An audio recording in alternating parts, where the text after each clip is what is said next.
Hello and welcome to week 39 of the Milan Art Institute Mastery Program.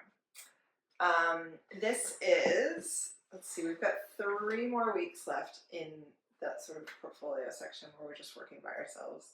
And essentially I've got 4 paintings to do. I'm not really sticking with the weeks very well, but once I've got these 4 paintings done, then that's sort of the 12 paintings of the section. And I think what I'm going to do is work it a little bit like how we did production week. So I've got 3 more totally blank canvases to do. And then this girl, I'm going to just go back in and cover her up and put in background again and start again.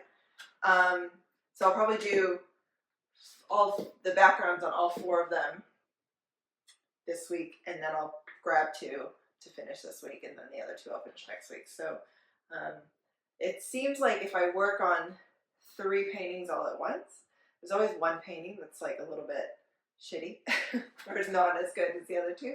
So maybe just go back to working 2 at a time. I kind of like with my process, I sort of have a plan of like how I'm going to layer things up.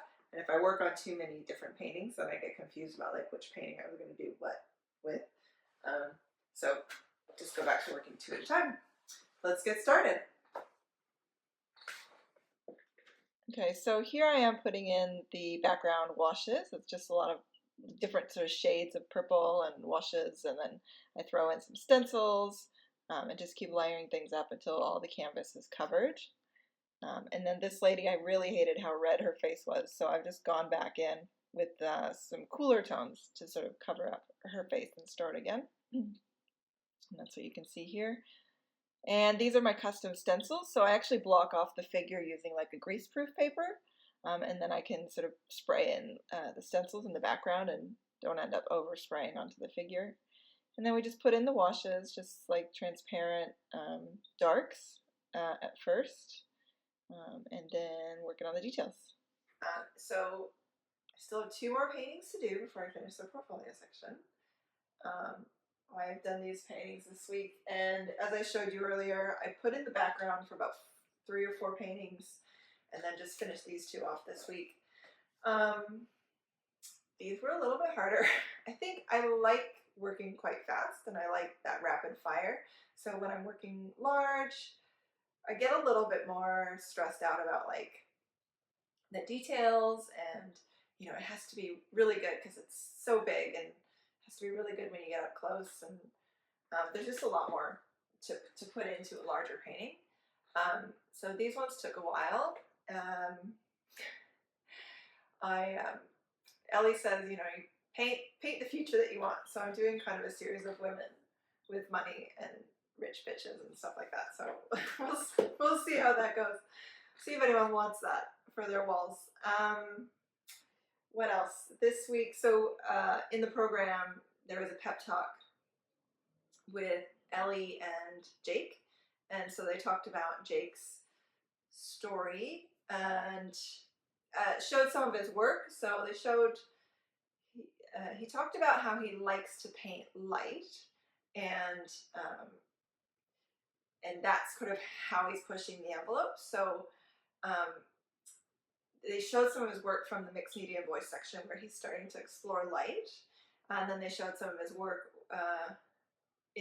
from the portfolio section where he's sort of pushed the envelope on that, and his skills are definitely looks a lot better. And then he talked about sort of the kind of stuff that he's painting now with light and working directly with light-based pigments. You know, and then sort of Ellie reminded us to just keep pushing the envelope. So whether, you know, depends on where you're at, but whether you've kind of taken taken your foot off the gas in terms of you've kind of stopped pushing the envelope, that you've kind of reverted back to more generic artwork, or whether you have pushed the envelope and now you're kind of bored of that and now it's time to push the envelope again. So I think for me, especially with these larger paintings, so when I first was pushing the envelope and we were doing the earlier works in the portfolio and the production week, it was a lot of women flipping the bird and women with attitude.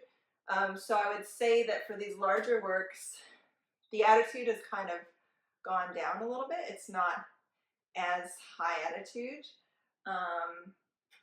So I think, I don't know, maybe I need to up the attitude, or maybe one of the things I'm thinking is to play around with neutrals and gray tones. So maybe having the background, putting the background in with grays that have, maybe purplish hues and blues and the different hues, but it's more grayed out, and then potentially doing a glaze of the figure to give her more color. And then I guess the way I've been doing it is, you've got the really colorful background, and then the clothes and pretty much anything that isn't the hair and the eyes and the fingernails ends up just being in grayscale, putting in the darks and the lights, and then keeping the skin transparent. So anyway, I don't know. I wonder if, how to put this, I don't want to say my work is too colorful, because obviously there's people that sell their work and it is very colorful and it's all color, but I just don't know sort of where I sit. Like, I love it colorful, but then people tell me, oh, that's like, I love it, but it's not going to fit in my decor. So I'm like, oh, what am I supposed to do? So I might try a little bit more gray tones and neutral tones. The other thing, and here's a fun thing. So this week I got a commission to paint a custom painting for some people, and it was in grayscale. It was all in black and white, with just a little pop of red. And that was another sort of sign of like, people just like grayscale? I don't know. And that was really interesting, because it was, if you go to my blog, there's a picture of it. It's all packed up right now, so I can't show you on this video, but it was basically the small scale realism lesson revisited. So these sort of small figures done in black and white, and I just literally went back to that lesson and rewatched it and followed that process. And I'm not even finished with the program yet, but one of the benefits that I'm already reaping is, aside from just the actual skills that I'm learning, is that I have that confidence. Like, I feel more confident in myself because I have these skills, and I feel more confident about the materials I'm using, the processes I'm using, the ways that I'm building up my imagery, the ways that it's finished.